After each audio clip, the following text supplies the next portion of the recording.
तो जब मैं अपने स्कूल लाइफ में था तब मेरे फ्रेंड्स की गर्लफ्रेंड थी, ठीक है। वो 5th 6th और वही स्टैंडर्ड में थे मैं जिन स्टैंडर्ड में उनके साथ था।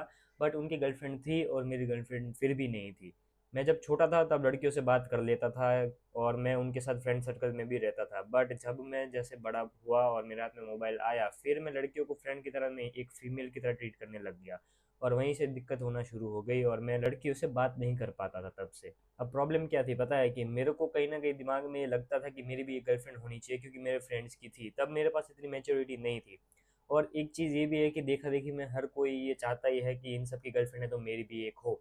क्योंकि मेरे फ्रेंड सर्कल में दो तीन ऐसे दोस्त थे जिनके पीछे लड़कियां मरी पड़ती थी कि इसके साथ मेरा रिलेशन हो जाए।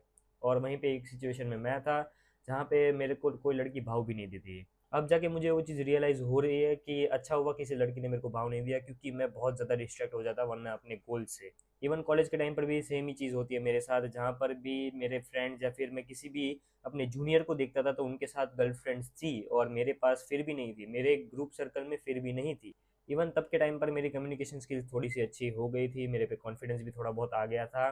और मैं एटलीस्ट उन क्रिंज बंदों से तो ज़्यादा ही अच्छा माइंडसेट रखता था। तो आज के इस वीडियो में उसी के ऊपर बात करेंगे, क्या तुम्हें अपने टीनेज ईयर्स में एक गर्लफ्रेंड बनानी चाहिए या फिर नहीं। ऑफ कोर्स मैं ये डिसीजन तुम्हारे लिए नहीं ले सकता, बट अगर तुम मैच्योर हो तो तुम्हें ये डिसीजन लेने में मदद हो सकती है।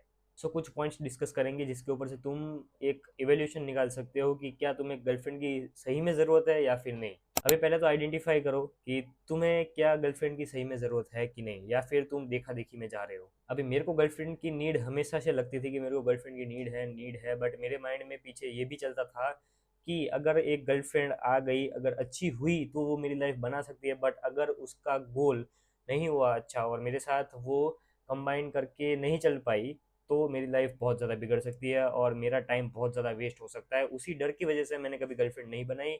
और दूसरा एक डर वो भी था कि कहीं मैं रिजेक्ट ना हो जाऊँ वगैरह वगैरह। बट रिजेक्शन वगैरह से मुझे कुछ फ़र्क नहीं पड़ता था, ठीक है, क्योंकि रिजेक्शन कभी ना कभी मेरे को फेस करना ही था। और क्या पता मेरे दिमाग ने सिर्फ वो रिजेक्शन का डर बना लिया है और रियल लाइफ में शायद क्या पता वो लड़की मेरे को एक्सेप्ट भी कर ले। बट तुम्हें गर्लफ्रेंड की ज़रूरत क्या है वो तुम्हें आइडेंटिफाई करनी पड़ेगी, ठीक है।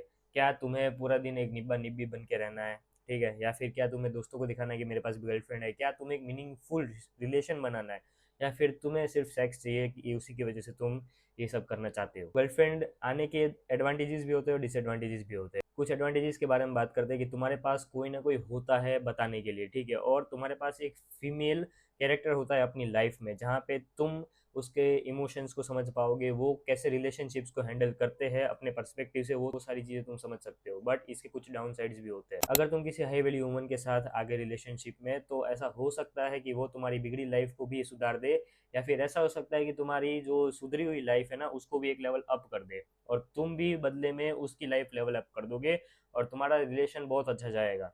बट अगर तुम एक लो वैल्यू वुमन के टारगेट बन गए, या फिर तुमने एक लड़की ऐसी चूज कर ली कि जो एकदम ही लो वैल्यू है और उसके ना ही कोई गोल्स है और ना ही वो इतनी मैच्योर है कि तुम्हें वो कुछ काम करने देगी, तो फिर मेरे भाई तुम गलत जगह फंस गए हो। क्योंकि मैंने ये एक्सपीरियंस किया है और मैंने बहुत जगह पे ये देखा हुआ है, ठीक है। तो वहाँ पे तुम्हें अंदाज़ा लग ही जाता है कि कैसे वो लोग अपनी ज़िंदगी काट रहे होंगे, क्योंकि वो तो ना अपने गोल्स पे फोकस कर पाते हैं, ना ही वो उनसे ब्रेकअप कर पाते हैं। और अगर ब्रेकअप कर भी लिया तो 100 ताने वो हर कॉलेज के सामने तुम्हें सुनाएगी वो अलग। अभी ऑफ कोर्स मेरे से कुछ ज़्यादा एक्सपीरियंस बंदे भी होंगे इस फील्ड में, ठीक है, सो नो ऑफेंस। तुम अगर कर सकते हो तो तुम करो। मैं बस तुम्हें एज अ बड़े भाई की तरह एडवाइस देने का सोच रहा हूँ, ठीक है, क्योंकि अगर मैं एज अ छोटा भाई होता कोई तो मैं उसको यही सलाह देता कि इन सब चीज़ों से दूर रहे और अपने गोल्स पे फोकस करे। क्योंकि हमारी लाइफ और जो हमारे टीनेजर्स जो होते हैं वो एक ही बार आते हैं, 5-7 साल जो भी है हमारे पास।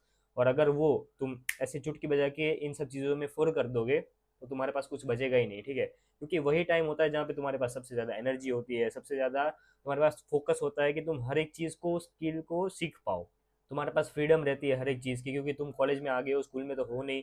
और अगर स्कूल में भी हो तो वहाँ पर भी तुम्हें रिलेशनशिप में नहीं आना चाहिए, यही मेरी एडवाइस रहेगी। बाकी तुम्हारे ऊपर है, तुम कुछ जो करना है तुम कर सकते हो, बट अगर तुम छोटे हो तो तुम्हें मैं यही सलाह दूंगा कि दूर रहो, ठीक है। तीसरा पॉइंट ये है कि तुम सिर्फ रिलेशनशिप में इसलिए आए हो ताकि तुम दुनिया को दिखा सको। खतरनाक कैटेगरी तो है ऑफ कोर्स, मैं मानता हूँ, बट देखो इसमें तुम्हारा कुछ फायदा हो नहीं रहा है और तुम जो दिखाना चाहते हो, ठीक है, उसको कुछ फ़र्क नहीं पड़ेगा, क्योंकि अल्टीमेटली जो वेस्ट हो रहा है वो क्या हो रहा है, तुम्हारा टाइम, तुम्हारी एनर्जी, शायद तुम्हारा पैसा भी वेस्ट हो रहा होगा, और तुम अंदर से एक शायद क्या पता टॉक्सिक रिलेशनशिप में आ गए होगे, तो वहां पर भी तुम फंस गए हो। तो ये तो उल्टा तुम्हारे ऊपर भारी पड़ गया कि तुम किसी और को दिखाने चले गए और तुमने अपने पैर पे कुल्हाड़ी मारने की जगह कुल्हाड़ी पर भी पैर रख दिया।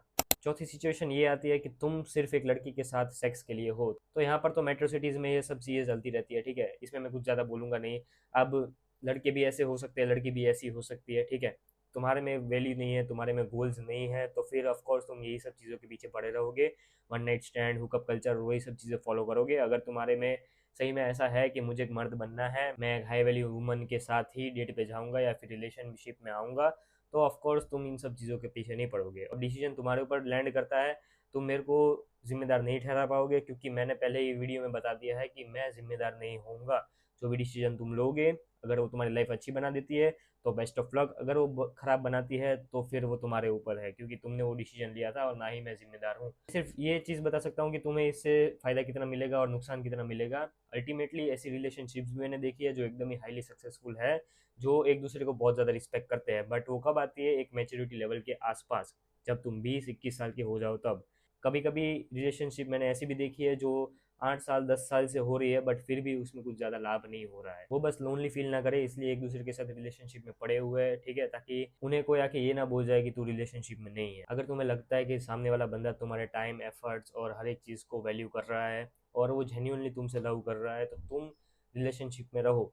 मैं कोई ज्ञानी बाबा नहीं हूँ, ठीक है, हो सकता है कि मैं गलत हो सकता हूँ कहीं पर। सो आज के लिए बस इस वीडियो में इतना ही, मिलते हैं नेक्स्ट वीडियो में, तब तक के लिए बाय बाय।